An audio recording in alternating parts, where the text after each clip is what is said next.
Hey guys, welcome back to the Touchline, bringing you guys another video here on this channel. And as always, if you're new around here, you know what to do. Hit the subscribe button on the road to 2K subs. So make sure you hit that button right now. Leave a like, comment down below, hit the notification bell so you don't miss a video here on this channel.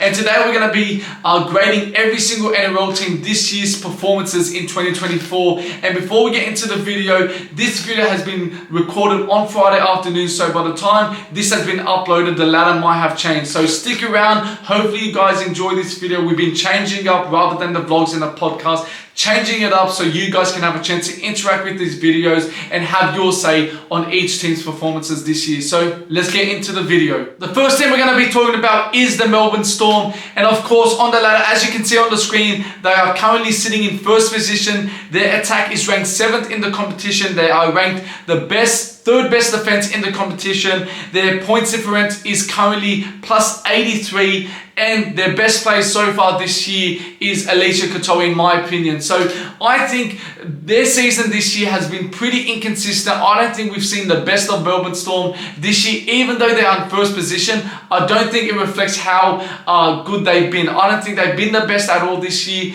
I think that they're not the old Melbourne Storm we've seen in the last few years. The last time they won a premiership was back in 2020. I don't think they have the squad to win it this year. But again, they're first on the ladder for a reason. They've been winning games, scraping win, and I guess that's what premiership winning clubs do, and that's what we can see in Melbourne Storm. And it's still halfway into the season, and I think they can improve. I think they can still develop and become a much dominant side. But like I said, it's still early days, and I still think, as you can see on the screen, Alicia Katoa is for me their best player. You got Jerome Hughes, who has been quite consistent. Last year wasn't his best year, but Alicia Katoa has been performing consistently every single game, scoring tries, contributing offloads, tackle breaks. He has the whole package, and that's why for me he's been their player of the year. But if I was to grade Melbourne Storm's season so far, I would have to say B-. Yes, they're first, but I just don't think their position where they are right now really shows how they've been performing. So yeah, B- for Melbourne Storm. As you can see on the screen, the second best team in the competition right now is the Cronulla Sharks. They've got also the second best attack in the competition. Their defense is ranked 7th right now. Their best player for me in 2024 is Thomas Hazelton with a points differential of 76. Now let's look at Sharks season so far. If you look at last year, it wasn't a successful season. Again, they reached finals, they failed to win in the semi-finals as well as the elimination finals, which isn't good to their standard. They failed to beat top 8 sides last year, including top 4 sides, and now this year they've slightly improved. They're beating the top 8 sides, which is a massive improvement. And if you want to win the competition, that is where you have to do well, is beat those big teams. So when it comes to finals, you know how to beat them and you know what has to be done. And that's what I see a positive and light at the end of the tunnel for Sharks if they have any chance of winning the premiership. I don't think, again, they've been exceptional. Yes, during the start of the year, the first, say, 7 games, they look very good. And beating Melbourne Storm, beating Broncos, beating Roosters, you start to see, yes, maybe they are contenders. But after that performance against Dolphins, against Penrith, there's worrying signs for Sharks. But Thomas Hazelton is one of the brightest players this year. Last year he showed signs of what he can really do, but this year he's really stepped up. Fans might say Nico Hines and Ronaldo Militalo, but for me, Thomas Hazelton has been their best player. He's really improved. He's been an underrated player. He's a try-scoring machine, just like Fanua Blake. And that's what I like about Thomas Hazelton. He works hard, he doesn't give up, and he puts 100% effort every single week. But Sharks fans, if you're watching there, I'll grade your team, I'll say around a B- as well. Now let's talk about the reigning champions, the Penrith Panthers. And as you can see on the screen, they're currently 3rd on the NRL ladder. They've got the 8th best attack, which is quite a surprise considering how dominant their attack has been in the last 4 years. Well, nothing's changed here. They've got the best defense in the competition with a points differential of 110. And for me personally, Dylan Edwards has been their best player so far in 2024. But let's talk about Penrith. Last 4 years, they've been dominant, consistent, powerful. No one could stop them. bottom. But I feel this is the first time in the last 5 years where they've been making grand finals every single year, where I feel they're not going to make it this year. Just something about their performances haven't been the same as last year in the last 4 years. Maybe something is missing in their attack. Yes, Nathan Cleary is out, and that's a massive blow. You've got Crichton, who left the club last year, and again, maybe he brings something different to that team, that leadership skill, which has really helped the Bulldogs since he's joined. But of course, there's lots of leaders there, but maybe he's the massive leader, the talker of the club at Penrith, and it's really showing that he's a big miss. And now Luai's leaving next year. Could that really affect them to another extent? But look, Panthers overall are an incredible team, and on their day, they can really show why they're the best team in the competition and can make another grand final and possibly get the 4P. But what I've been seeing from Penrith now, to the standard they've shown in the last 4 years, I've been really upset to how they've been performing. And if something was to click, maybe Nathan Cleary has to come in and to get that performance back to where they were the last 4 years, because I feel that's what's missing. They haven't been exceptional, they haven't been extraordinary. I feel teams know how to beat Penrith this year as opposed to previous years, and that's something they need to overcome quickly if they want to make to another grand final. But Dylan Edwards is their main player, and he could be the reason. Without Cleary, if he gets another injury when he comes back, he could be the key reason that they make another grand final. He's been extraordinary. No one has been as good as Dylan Edwards in the fullback position this year. Nothing can change my mind, and he deserves to be the New South Wales fullback next in game 2. And if I was to grade the Penrith season so far this year, I would probably have to say I'm being harsh, a C+.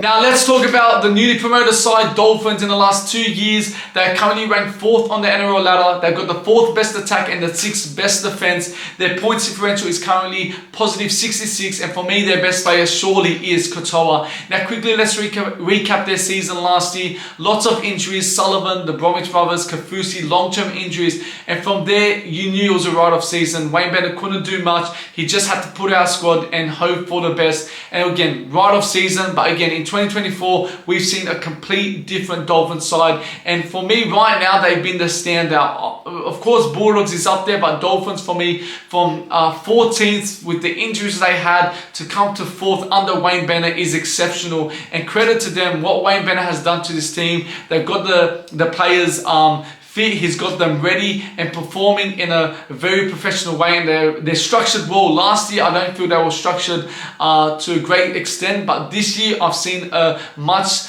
organised team in Dolphins, and credit to Wayne Bennett what he's done to this team. They're playing as a team, they're playing for the badge, which I didn't see last year. This year, Dolphins have been the standout, and you look at Katoa and what Wayne Bennett has done to him. Last year was his debut season, didn't see much, you saw signs and glimpses, but this year you can see how much he's matured. He's gained that 1 year experience from last year, and he has really pushed Dolphins to a much better level, and maybe possibly could make them to the finals in 2024. I'm not saying it's going to happen, but what I've seen now from Katoa, he looks like a really good player and can have a bright future in the next 5 to 10 years. But if I was to grade their season's Dolphins, I have to give them an A-. What they've done is exceptional. From 14th to 4th is a great job for Wayne Bennett and Dolphins.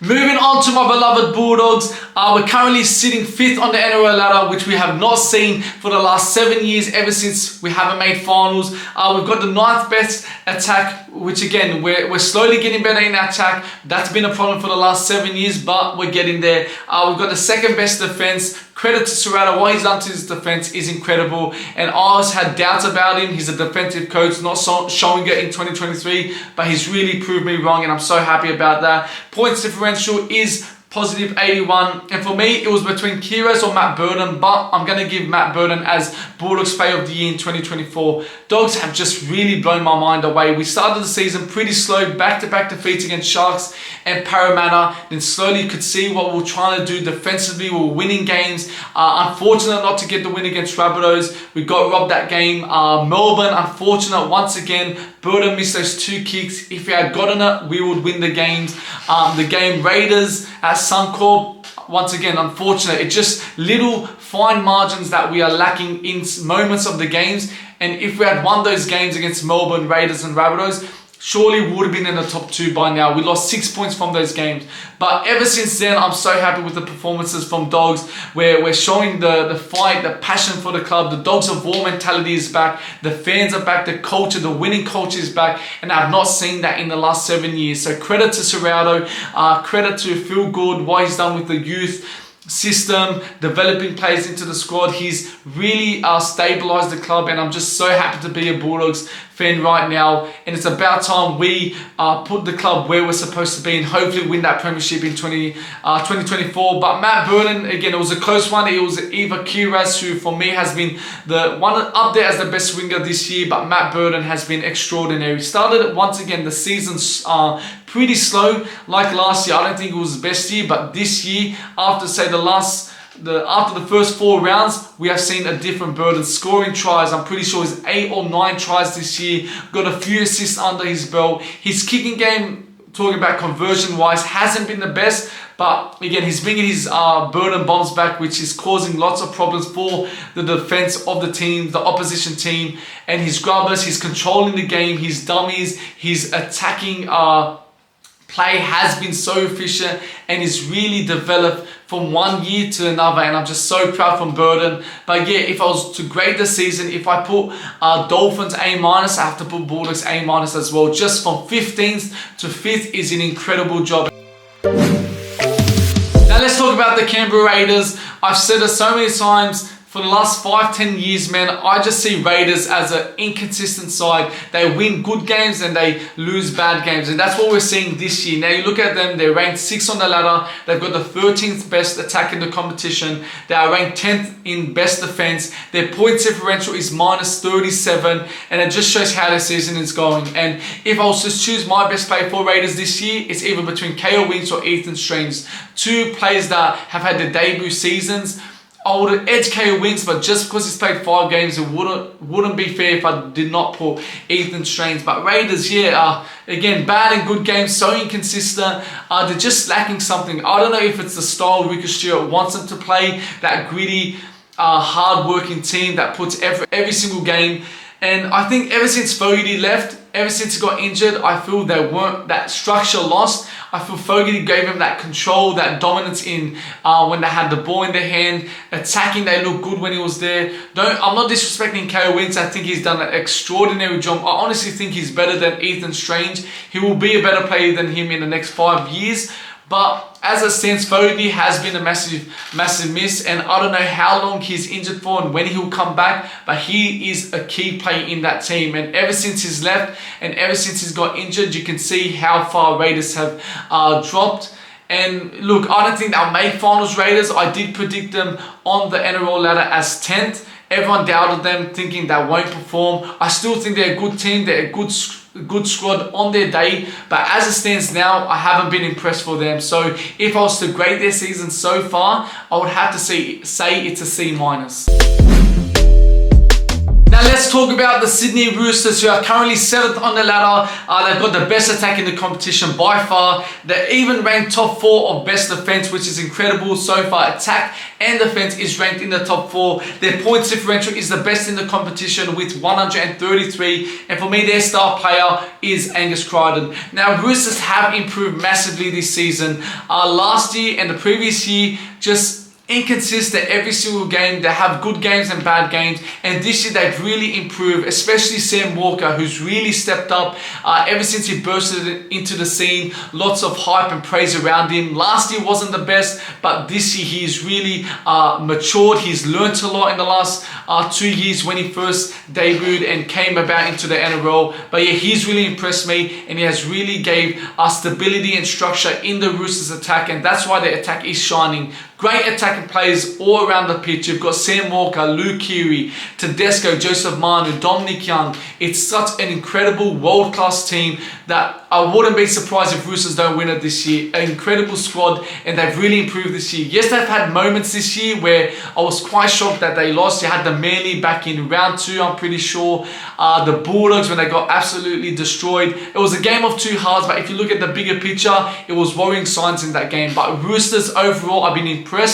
I'm not the biggest fan of Roosters over the years, but this Rooster side, I really respect them a lot. They're a likeable team, no dirty plays in that team, which I like. And over the years, Roosters have been known as a dirty team with those dirty players. But Roosters, yeah, they've impressed me a lot.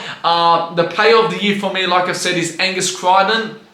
Ever since coming back, he's really hit form, and it's like he's never left the game. He's been the best edge in the game with David Fafita. That's why he's in the Origin squad immediately. He deserves to be there. A try-scoring machine. He works hard every single game, and he reminds me of Josh Jackson a bit. Maybe even better because of that try-scoring ability. But Roosters, I think they've been good this year, being ranked on the ladder so far, 7th in the competition. I think they should be higher the way their stats are going. Ranked first and ranked 4th in attack and defense, which is incredible. But if I was to grade them, like I said, I think I'll give them a B+. Alright, the team currently sitting 8th on the NRL ladder is the Brisbane Broncos. They've got the 5th best attack, they've got the 7th best defense in the competition, which is quite good. Their points differential is 47+. And for me, their star player has to be Patrick Carrigan. Now, last year, the performances they were pulling off every single game was extraordinary. Great performances, great team performances from Walsh, Reynolds, Haas. They just played as a team, and that's why they made it so far into the grand final. They didn't win it, but again, some way it was a success the season they had in 2023. But this year, injuries have really affected them, and that's why it's a write-off season. Yes, they're in the top 8, but without Walsh always in and out of the squad, same with Reynolds, same with Haas, you're not going to win a lot of games. Your star players always getting injured, and that's affected them. You look at Bulldogs last year, Dolphins last year, and that's what we're seeing from Brisbane Broncos. There's nothing much you can do, and if they want to improve, they just have to keep on grinding wins, because that's the best they can do. Walsh is now possibly gonna make Origin, so he's gonna miss the next game. It hasn't been the best season for Broncos, and I think Walters has done his best with the squad he can this year, with the squad he has, again, because of injuries. And if they want to go far, I just feel they need to focus, regroup, and once Origin is done, kick on and push towards a final series, because once you're in the finals, it's a new competition, and if Broncos have a fully fit squad in finals, they're going to be a dangerous side, and they would want to win that premiership after missing it last year. But if I was to grade their season, I would have to say I would give them a C- as well.